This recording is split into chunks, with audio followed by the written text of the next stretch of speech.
Hello all, coming at you with quick riff number 10 today. And as usual, trying to change it up a little bit to make it a little different than all of the other quick riffs we've done.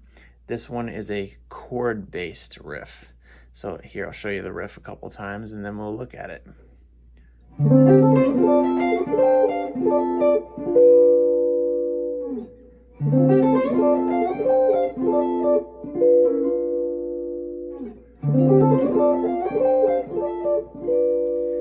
So basically what we have going on with this riff, it's a D minor riff that goes through this whole thing up the fretboard and eventually lands on G7. So it's kind of like a 2-5 chord progression. D minor 7 being the 2 chord of C, and G7 being the 5 chord of C. So we're getting this big long run on the 2 minor chord, the D minor 7. And then finally landing on this G7, or piece of a G7 anyway. You could also think of it as a D minor 6, but I'm kind of thinking of it in this context as a G7, G dominant 7. So what's going on with the riff, right? We start on a standard D minor 7 chord. It's basically like a typical D minor chord, but you take the pinky away and it's D minor 7. So with the pick, I'm kind of sweeping through that down to the B string, and then coming back up on the B string with an upstroke and putting the pinky down on fret 8 on the B string. So you get this chord, and then we're basically going up like a little scale run. It's almost like the top of a pentatonic kind of. So we have down to the B string, up, down, up. So up on the B string, down on the E string, up on the E string. So that's the first little trick of this puzzle.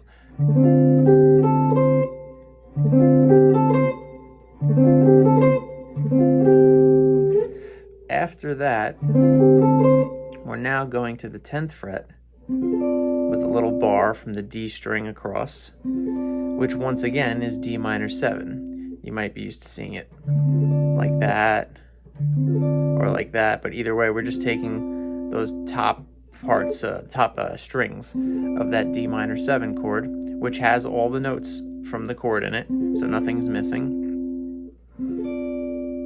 So once we end on this, we're now going to start thinking about adding pieces of the scale to the chord. So we add 3rd finger, 4th finger.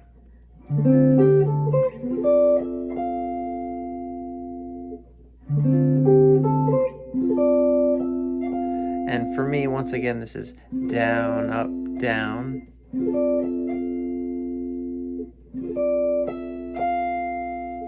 Get this melody on the top. So that's our next piece. Now we have one more, another variation of D minor again, basically, which is this shape. Now, this could be called a D minor 11. Here's our D. This is also often thought of too. You could think of this as a major 6-9 chord without the root there. So in this case, F major 6-9. But I'm kind of just running through all of these ideas, thinking of them as different variations of D minor. D minor 7, D minor 7, add the 9, flat 3. Now we go to this minor 11 shape. And here's one of the tricky parts, is once we land this minor 11 shape, we're now going to remove the pinky and flatten this out to get this note, so we get this melody. And this is just a regular, once again, D minor 7 voicing. So all different ways of playing D minor 7. with different tensions, like 9s and 11s being added in.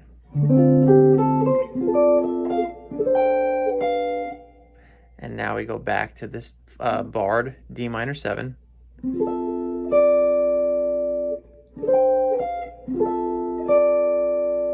And that's pretty much it for all of the D minor stuff.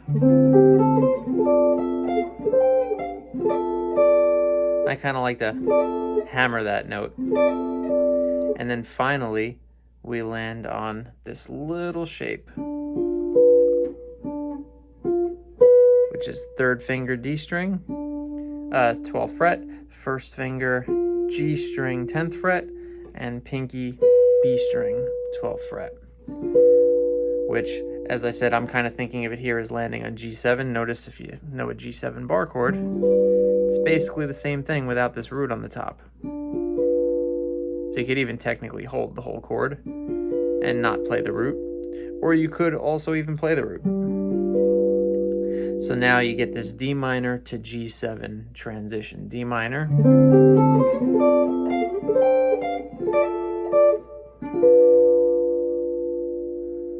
and that's pretty much it. That's the idea. So you could think of this as a 2-5 riff. You could think of meaning 2 chord landing on the 5 chord at the end, because 2-5 is a super, super common chord progression. Or you could just think of it all as one big D minor riff.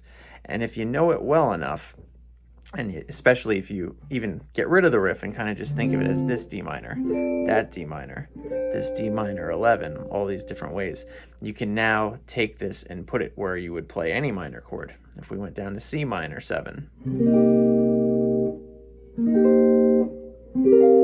you find all those C minors. And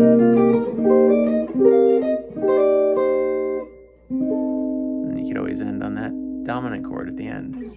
You could start on E minor. Kind of make it any minor that you need, depending on what key you're playing in. So take it very slow. You might even have to just work on the different chords before you even try the riff, and then slowly piece it together.